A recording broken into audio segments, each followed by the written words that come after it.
ओम ज्ञानतिमिरान्धस्य ज्ञानञ्जनशलाकया चक्षुरुन्मीलितं येन तस्मै श्रीगुरुवे नमः। नमो विष्णुपादाय कृष्णप्रेष्ठाय भूतले श्रीमते भक्तिवेदान्तस्वामिन्निति नामिने। नमस्ते सारस्वते देवे गौरवाणी प्रचारिणे निर्विशेष शून्यवादी पाश्चात्य देशतारिणे। जय श्री कृष्ण चैतन्य प्रभु नित्यानंद श्री अद्वैत गदाधर श्रीवासादि गौर भक्तवृंद। हरे कृष्णा कृष्ण कृष्ण हरे हरे, हरे राम राम राम हरे हरे कृष्ण। तो आप सभी भक्तों का हार्दिक स्वागत है आज के हमारे श्रीमद् भगवद गीता के इस डिस्कशन में।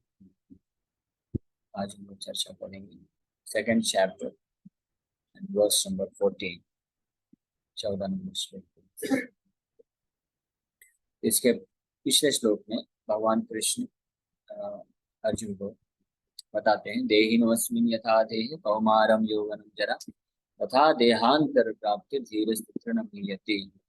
तो भगवान कृष्ण इस बात को स्थापित कर रहे हैं, यहाँ पे जोर दे के बोल रहे हैं कि जो आत्मा है वो महत्वपूर्ण वस्तु है, और इसलिए जो शरीर के लिए जो बुद्धिमान पंडित, असली पंडित होते हैं, वो शोक क्यों नहीं करते हैं। इसका कारण भगवान कृष्ण पिछले 2 श्लोकों में एक्सप्लेन करते हैं, 12 नंबर 13 नंबर श्लोक में, इस बात को स्थापित करते हुए कि वास्तव में शरीर तो हमेशा परिवर्तनशील है, शरीर में परिवर्तन होता ही है, और हमारा जो असली स्वरूप है हम आत्मा है, और आत्मा जिस प्रकार से इस जीवन में इस शरीर में रहते हुए कई बार शरीर परिवर्तन करता है, उसी प्रकार से मृत्यु के पश्चात आत्मा दूसरे तथा देहांतर प्राप्त दूसरे शरीर को प्राप्त करता है। इसलिए जो धीर व्यक्ति होता है, धीर व्यक्ति कौन है? धीर व्यक्ति वो होता है धीरज तत्र न मुह्यति, जो इस आत्मा के ज्ञान को जानता है। इससे भली भांति जिसको साक्षात्कार होता है कि वास्तव में हम ये शरीर नहीं है, हम आत्मा है, और शरीर तो हमेशा परिवर्तनशील है, तो इसलिए शरीर के लिए क्यों शोक करना। इस प्रकार से भगवान कृष्ण वर्णन करते हैं। अब इस 14 नंबर श्लोक भगवान बोल रहे हैं, मात्रा स्पर्शास्तु कौन्तेय शीतोष्ण सुख दुःखदा आगमापायिनो नित्यास्तां तितिक्षस्व भारत। इस श्लोक में बोल रहे हैं भगवान, O son of Kunti, the non permanent appearance of happiness and distress, and their disappearance in due course are like the appearance and disappearance of winter and summer seasons. They arise from sense perception, ocean of Bharata, and one must learn to tolerate them without being disturbed. भगवान बोल रहे हैं कि ये जो अनित्य शीत उष्ण सुख दुखदा आगम अपायन अनित्यास, ये जो दुख है, सुख है, दुख है, शीत है, उष्ण है, ये आता है और जाता है, और इसमें टेम्परेरी है, अनित्य है, इसलिए इसको सहन करना सीख लेना चाहिए। और ये कैसे उत्पन्न होता है? मात्र स्पर्शास्तु, मात्र स्पर्शास्तु का मतलब है भौतिक संसार से संबंध होने के कारण, सेंसरी परसेप्शन। सेंसरी परसेप्शन मतलब ये जो भी व्यक्ति इस संसार में भौतिक शरीर को ग्रहण कर लिया है, तो निश्चित रूप में उसके संपर्क में आने के कारण शीत उष्ण सुख दुख ये अपने आप प्रकट होते हैं, आते हैं और जाते हैं, और ये अनित्य है, इसलिए इनको सहन करना सीख लेना चाहिए। तो 13 नंबर श्लोक में भगवान कृष्ण जब इस बात को वर्णन किए कि शरीर का जो परिवर्तन है वो तो निश्चित है, सुनिश्चित रूप में परिवर्तन होता ही है, शरीर परिवर्तनशील है, इसलिए शोक नहीं करना चाहिए। लेकिन अर्जुन ये प्रश्न उठा सकते हैं, बोल सकते हैं कि भगवान मैं स्वीकार करता हूँ कि हमारा वास्तविक पहचान है आत्मा, और शरीर तो टेम्परेरी है, शरीर तो परिवर्तन होता ही है, लेकिन फिर भी जो प्रेजेंट बॉडी है, भीष्म द्रोणाचार्य और जो सके संबंधी का जो वर्तमान शरीर है, उसके प्रति मेरा लगाव है, और वो लगाव होने के कारण जब ये शरीर परिवर्तन होगा, यानी इनका जब इनको आप बोल रहे हैं मृत्यु को मारो, इनको इनके इस शरीर के डेथ होने पे, मरने पे मुझे कष्ट तो हो गई, उस कष्ट का फिर क्या किया जाए। उसके आंसर में भगवान कृष्ण इस श्लोक बोल रहे हैं कि एक्सेप्टेड है, यह स्वीकार किया जाता है कि निश्चित रूप में वो दुख तो आएगा ही, क्योंकि हम किसी भी भौतिक पदार्थ के प्रति, भौतिक चीज के प्रति अगर हम अफेक्शन, आसक्ति विकसित करते हैं, उस आसक्ति को विकसित होने के कारण वो भौतिक जो वस्तु है वो कुछ समय के लिए होती है, टेम्परेरी होती है। तो वो कुछ समय पश्चात जब उसमें परिवर्तन आ जाएगा तो निश्चित रूप में वो अफेक्शन आसक्ति होने के कारण जो है एक दुख की अनुभूति होगी। तो ऐसे दुख का क्या करना चाहिए? ऐसे दुख को टॉलरेट कर लेना चाहिए, सहन कर लेना चाहिए। तो क्यों सहन कर लेना चाहिए? इसका कारण भगवान बताते हैं यहाँ पे कि क्योंकि ये जो दुख है, सुख है और दुख है, और ये शीत और उष्ण के समान अनित्य है, टेम्परेरी है, और ये आता है और ये जाता है। इसलिए इसको ज्यादा महत्व न देते हुए व्यक्ति को उस चीज को ज्यादा महत्व देना चाहिए जो कि महत्वपूर्ण है। वो क्या है? आत्मा है, आत्मा के कर्तव्य है। श्री प्रभुपाद जी लिख रहे हैं, in the proper discharge of duty one has to learn to tolerate non-permanent appearances and disappearances of happiness and distress. According to Vedic injunction, one has to take his bath early in the morning, even during the month of March, January, February. It is very cold at that time, but in spite of that, a man who abides by the religious principles does not hesitate to take his bath. Similarly, a woman does not hesitate to cook in the kitchen in the months of May and June, the hottest part of the summer season. One has to execute his duty in spite of climatic inconveniences. Similarly, to fight is the religious principle of the Kshatriyas, and although one has to fight with some friend or relative, one should not deviate from his prescribed duty. One has to follow the prescribed rules and regulations of religious principles in order to rise up to the platform of knowledge, because by knowledge and devotion only can one liberate himself from the clutches of Maya or illusion. Two different names of address given to Arjuna are also significant. To address him as Kaunteya signifies his great blood relations from his mother's side, and to address him as Bharata signifies his greatness from his father's side. From both sides, he is supposed to have a great heritage. A great heritage brings responsibility in the matter of proper discharge of duties. Therefore, he cannot avoid fighting.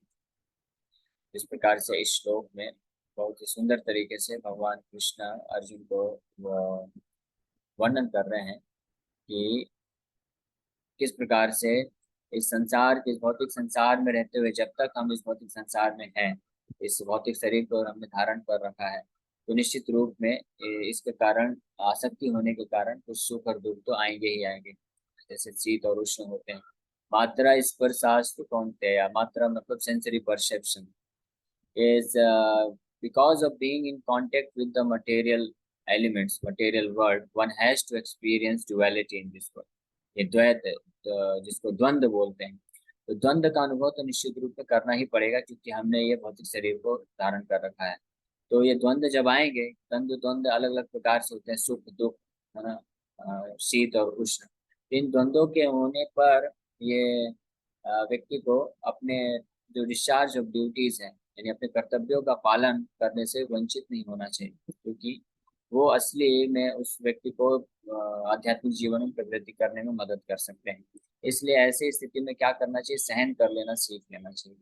सहन करने का क्या सहन करने का मतलब है कि in spite of climatic change, इसलिए प्रभुपाद जी तात्पर्य में उदाहरण दे रहे हैं कि जिस प्रकार से एक स्त्री होती है जो कुकिंग करती है, रसोई बनाती है, तो बहुत ही गर्मी के मौसम में भी, मई जून के टाइम पे, विशेष रूप से अगर यूपी एमपी बिहार तरफ आप जाएंगे तो मई जून के टाइम पे बहुत गर्मी होती है, लेकिन जो स्त्रियां होती है जो कुकिंग करती हैं उस टाइम पे भी वो कुकिंग करती हैं, क्योंकि उस गर्मी को सहन करते हुए भी वो कुकिंग करती हैं। इसी प्रकार से भगवान ये उदाहरण प्रभुपाद जी देके ये वर्णन कर रहे हैं कि उसी प्रकार से जो भक्त होता है वो हर प्रकार की परिस्थिति में, चाहे ठंडी हो गर्मी हो, वो स्नान करता है और अपने जो ड्यूटीज, अपने जो कर्तव्य है उनका पालन करता है। तो किस कर्तव्य को पालन करने की बात की जा रही है? जो हमारा आत्मा के स्तर के कर्तव्य है, स्पिरिचुअल ड्यूटीज हैं, जो आध्यात्मिक जो कर्तव्य हैं उनका पालन करना चाहिए। इसी को बोला जा रहा है सहन करना। सहन करने का आशय क्या है कि कैसी भी परिस्थिति हो और उसको, उस परिस्थिति में अपनी जो आध्यात्मिक कर्तव्य हैं उनका हमको पालन करना चाहिए, उनसे पीछे नहीं हटना चाहिए, क्योंकि जो परिस्थितियां हैं वो अनित्य है, टेम्परेरी है। टेम्परेरी कभी हमको सुख आएगा, कभी हमको दुख आएगा, कभी अच्छा लगेगा, कभी अच्छा नहीं लगेगा। ये सब क्या है? ये एक मेंटल कॉन्कॉक्शन है, मेंटल स्पेकुलेशन है, मेंटल कॉन्कॉक्शन बोल सकते हैं कि ये मन में जनित होने वाली चीजें हैं। इसलिए मात्र स्पर्शास्तु कौन्तेय, भगवान कृष्ण यहाँ पे बोल रहे हैं कि भौतिक ये सेंसरी परसेप्शन है। परसेप्शन का अर्थ होता है कि वास्तविकता में ये एग्जिस्ट नहीं करता है, बस परसीव किया जा रहा है। हर प्रकार के जो सुख और दुख होते हैं, जैसे भौतिक आसक्ति है, ये परसीव किया जाता है कहाँ पे? मन पे परसीव किया जाता है, मन के स्तर पे परसीव किया जाता है। तो इसका वास्तविकता से कोई रिलेशन नहीं होता है। इसीलिए यहाँ पे भगवान कृष्ण सबसे बेस्ट सोल्यूशन दे रहे हैं कि इसको टॉलरेट कर लेना चाहिए, इसको सहन कर लेना चाहिए। और सहन करने का अर्थ क्या है कि ये ये आने पर भी अपने कर्तव्य को मत छोड़ो, कर्तव्य का पालन करते रहो। कौन से कर्तव्य का? आत्मा के स्तर का जो कर्तव्य है, जो वास्तविक कर्तव्य है, आत्मा के कल्याण के लिए जो कर्तव्य निर्धारित है, उसको निर्धारित कर्तव्य बोलते हैं, स्पिरिचुअल ड्यूटीज बोलते हैं। तो उनका पालन करना चाहिए, क्योंकि उसी से कोई व्यक्ति जो है प्रगति कर सकता है। ये है सहन करने का अर्थ। ताम तितिक्षस्व भारत, ताम से तितिक्षस्व मतलब just try to learn, just try to learn to tolerate this dualities. इसको इन द्वंद्वों को सहन करना सीख लेना चाहिए। तो सहन करने को सीख लेना चाहिए, इसका क्या अर्थ है? सहन करने को सीखने का अर्थ है कि हम किस प्रकार से हर परिस्थिति में अपने जो कर्तव्य हैं, स्पिरिचुअल ड्यूटीज हैं, यानी आध्यात्मिक कर्तव्य हैं, हम उसका पालन कर सकें। इस प्रकार इसकी कला को जान लेना चाहिए, कैसी भी परिस्थिति क्यों ना हो। जैसे उदाहरण के लिए, अगर हम भक्त के जीवन की बात करें, तो एक भक्त होता है, उसको अपने 16 माला का जप करना होता है, 4 नियम का पालन करना चाहिए, और भगवान के दिव्य संदेशों को सुनना चाहिए, गीता और भागवत पढ़ना चाहिए। तो ये स्पिरिचुअल ड्यूटीज हैं। अब इस स्पिरिचुअल ड्यूटीज को करने के टाइम पे अलग अलग परिस्थितियां हो सकती हैं। भौतिक संसार से भौतिक जो सुख और दुख आ सकते हैं, आसक्ति आ सकती है, अलग अलग इन्वायरमेंट हो सकते हैं। और ये सब के सब जनरेट कहाँ पे होते हैं? मन पे जनरेट होते हैं, माइंड के लेवल पे होते हैं। तो इसलिए किसी भी परिस्थिति में रहते हुए भी ये एक्सपेक्टेड है, ये आशा की जाती है कि जो भक्त है उसको सहन करके अपनी ड्यूटीज को कंप्लीट करने का प्रयास करना चाहिए। जो वो इस प्रकार से करेगा तो निश्चित रूप में वो अपने आध्यात्मिक जीवन में आगे बढ़ सकता है और सफलता को प्राप्त कर सकता है। इस प्रकार से भगवान कृष्ण ने 14 नंबर श्लोक में अर्जुन को ये उत्तर दे रहे हैं। आत्मा आत्मा के कर्तव्यों का महत्व समझाते हुए बता रहे हैं कि अगर कभी अपने स्पिरिचुअल ड्यूटीज यानी आत्मा के कर्तव्यों को पालन करने में कुछ कठिनाई आती भी है, वैसे तो कठिनाई नहीं आना चाहिए, क्योंकि कोई कठिनाई है नहीं, ये सब मेंटल कॉन्कॉक्शन है, मन के लेवल पे ही है ये सारी की सारी दुविधाएं। और अगर कोई धीर व्यक्ति है, धीर मतलब जिसके पास वास्तविक ज्ञान है, वो जो जानता है कि हम लोग आत्मा है, हम ये शरीर नहीं है, इसलिए शरीर से संबंधित जो समस्याएं हैं उनको सहन करके अपने स्पिरिचुअल ड्यूटीज को करना चाहिए। अगर कोई ये जानता है तो उसके लिए डिफिकल्टी नहीं है। लेकिन अगर फिर भी हम क्योंकि पूर्ण रूप से साक्षात्कार प्राप्त नहीं किए हैं, तो हमको अफेक्शन आसक्ति होने के कारण कुछ न कुछ सुख सुख और दुखों का सामना करना पड़ता है। तो उसके लिए भगवान सोल्यूशन दे रहे हैं कि ऐसी स्थिति में क्या कर लेना चाहिए? ताम स्थितिक्षु भारत, सहन कर लेना चाहिए। और सहन कर लेंगे तो आसानी से हम आध्यात्मिक अपने कर्तव्यों का पालन कर पाएंगे। इस प्रकार से 14 नंबर श्लोक में भगवान बोल सोल्यूशन दिए कि इसको टॉलरेट करना चाहिए। अगर अब 15 नंबर श्लोक में भगवान बोल रहे हैं कि टॉलरेट अगर कोई सहन कर लेता है तो उसका क्या रिजल्ट होगा? यम ही ना व्यथयन्ते ते पुरुषम पुरुषर्षभा सम दुख सुखम धीरम स्वमृत्वाय कल्पते। Translation: O best among men, Arjuna, the person who is not disturbed by happiness and distress and is steady in both is certainly eligible for liberation. इस प्रकार से जो पिछले श्लोक में भगवान कृष्ण बोले, मात्र इस पर शास्त्र कौन्तेय शीतोष्ण सुख दुखदा आगमा अपायन अनित्यास ताम तितिक्षु भारत। अगर कोई ये सीख जाता है कि किस प्रकार से सहन करना है, अलग अलग प्रकार की जो सुख दुख आते हैं, शीत और उष्ण आते हैं, और उनको सहन करते हुए अगर अपने आध्यात्मिक कर्तव्यों का पालन करते हुए आगे बढ़ता है तो उसका क्या रिजल्ट होगा, इस 15 नंबर श्लोक में भगवान कृष्ण बता रहे हैं। यम ही न व्यथयन्ते ते, जब अगर कोई व्यक्ति इस प्रकार के जो सुख दुख है, सम सम दुखम सुखम धीरम, जो अलग अलग दुख और सुख में धीर बना रहता है और समभाव से उसको एक्सेप्ट कर पाता है, तो ऐसा व्यक्ति सो अमृतत्वाय कल्पते। अमृतत्वाय मतलब ही बिकम्स एलिजिबल फॉर लिबरेशन। अमृत अमृत तत्व मतलब कि मुक्ति के लिए जो है वो एलिजिबल हो जाता है। ऐसा व्यक्ति मुक्ति को प्राप्त कर सकता है। ये क्वालिफिकेशन है यहाँ पे, इसका मतलब बताया जा रहा है भगवान के द्वारा कि क्या क्वालिफिकेशन है, क्या योग्यता है, किस प्रकार से कोई व्यक्ति अमृत तत्व या मुक्ति को प्राप्त, मुक्ति की स्टेज को प्राप्त कर सकता है, उसका क्वालिफिकेशन है। कर्तव्यों को पालन करते वक्त जो सुख दुख आ रहे हैं, उन सब सुख दुखों को अगर वो सहन करते हुए अपने आध्यात्मिक कर्तव्यों का पालन करता रहता है, तो ऐसा व्यक्ति जो है योग्य बन जाता है मुक्ति को प्राप्त करने के लिए। Anyone who is steady in his determination for the advanced stage of spiritual realization and can equally tolerate the onslaughts of distress and happiness is certainly a person eligible for liberation. कोई भी व्यक्ति जो इस determination, दृढ़ निश्चय को प्राप्त करता है कि आत्म साक्षात्कार के लिए वो हर प्रकार के सुख और दुखों को सहन करने के लिए तत्पर हो जाता है, तैयार हो जाता है, तो ऐसा व्यक्ति जो होता है मुक्ति के लिए योग्य बन जाता है। इन द वर्णाश्रम institution, the fourth stage of life, namely the renounced order, sannyasa, is a painstaking situation. But one who is serious about making his life perfect surely adopts the sannyas order of life in spite of all difficulties. The difficulties usually arise from having to sever family relationships, to give up the connection with wife and children. But if anyone is able to tolerate such difficulties, surely his path to spiritual realization is complete. Similarly, in Arjuna's discharge of duties as a Kshatriya, he is advised to persevere even if it is difficult to fight with his family members or similarly beloved person. Lord Chaitanya took sannyas at the age of 24, and his dependents, young wife as well as old mother, had no one else to look after them. Yet for a higher cause he took sannyas and was steady in the discharge of higher duties. That is the way of achieving liberation from material foundation.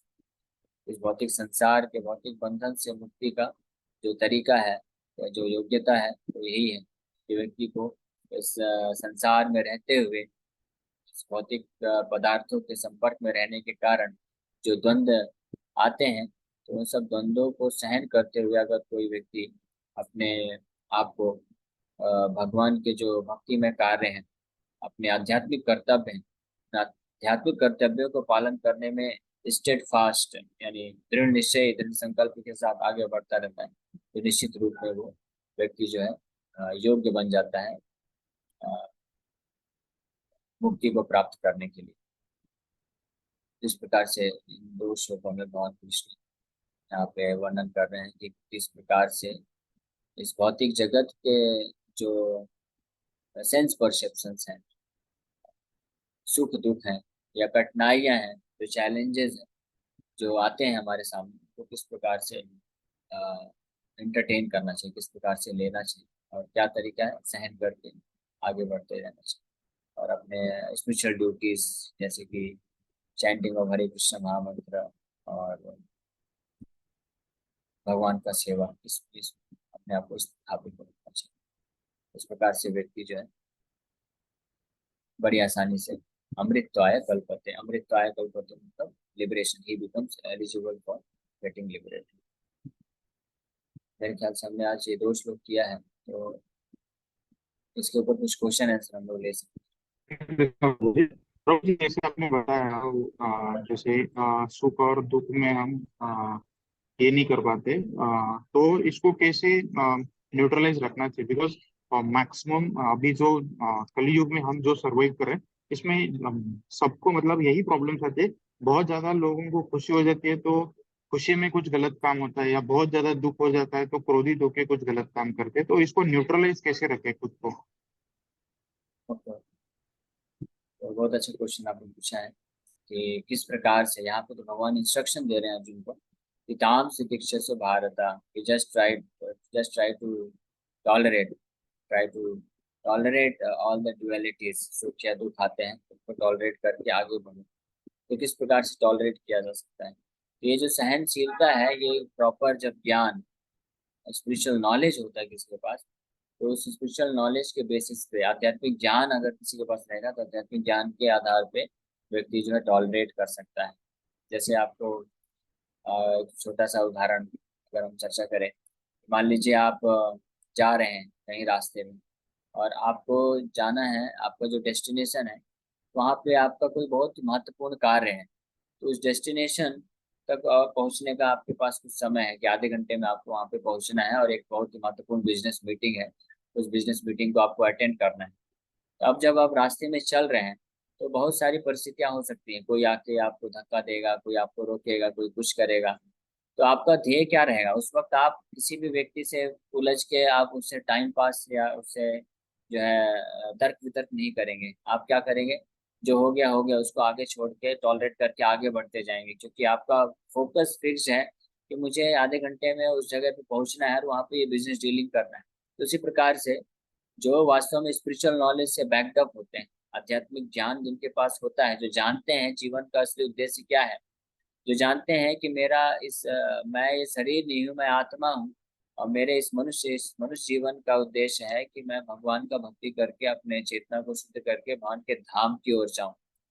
इसलिए प्रभुपाद जी बताया कि the ultimate goal of human life is to go back home, back to Godhead. मनुष्य जीवन का अंतिम लक्ष्य है कि हम भगवान के धाम की ओर प्रगति करें। इस प्रकार से जब किसी के पास ज्ञान होगा तो उस लक्ष्य की प्राप्ति के लिए जो कार्य करना है उस पे उसका फोकस होगा। उस समय उसके कारण उसके जीवन में जो भी सुख और दुख आएंगे तो उसको वो आसानी से फिर वो सहन कर सकता है। सहन कर सकता है मतलब, सहन करने का मतलब है कि चाहे सुख आता है या दुख आता है, तो वो उन सब के रहने के बावजूद भी अपने जो कर्तव्य है, स्पिरिचुअल ड्यूटीज है, उनको नहीं छोड़ता है। जैसे साधना भक्ति करना है, भगवान का सेवा करना है, तो उसको नहीं छोड़ता है। इस प्रकार से ही हम समभाव बने बने रह सकते हैं। अदरवाइज संभव नहीं है। अगर गोल क्लियर नहीं रहेगा या आध्यात्मिक ज्ञान नहीं रहेगा किसी के पास, तो वो बड़ी इसकी संभावना रहती है कि अगर सुख आएगा तो उस सुख में भ्रमित होकर उस सुख में पड़ सकता है और ज्यादा सुखी खुश हो जाएगा। और अगर दुख आएगा तो ज्यादा दुख के चक्कर में माइंड डिस्टर्ब हो जाएगा, इस प्रकार से विचलित हो जाएगा। लेकिन अगर गोल क्लियर होगा, ज्ञान रहेगा कि नहीं, नहीं नहीं मुझे मेरे एक जीवन का उद्देश्य है कि मिनट। मुझे भगवत धाम प्राप्त करना है, भगवान के चरण कमलों में प्रेम विकसित करना है, इसके लिए मुझे साधना करना है। तो ये जब उद्देश्य क्लियर रहेगा तो बड़ी आसानी से वो सहन कर सकता है। ये एक तरीका है इसके माध्यम से। इसीलिए ये गीता भागवत की जो शिक्षा है बहुत महत्वपूर्ण है, क्योंकि इनके द्वारा हमको ज्ञान मिलता है, स्पिरिचुअल नॉलेज मिलता है, अपने बारे में जीवन का लक्ष्य पता चलता है। तो हम फिर बड़ी आसानी से हमारे भौतिक संसार में जो हम अन्य अन्य प्रकार के जो कार्य भौतिक कर्तव्य में लगते हैं, तो उसके कारण जो सुख दुख आता है तो हम उसको सहन कर पाएंगे। बहुत बहुत धन्यवाद है क्लास में सब भक्तों को आने के लिए।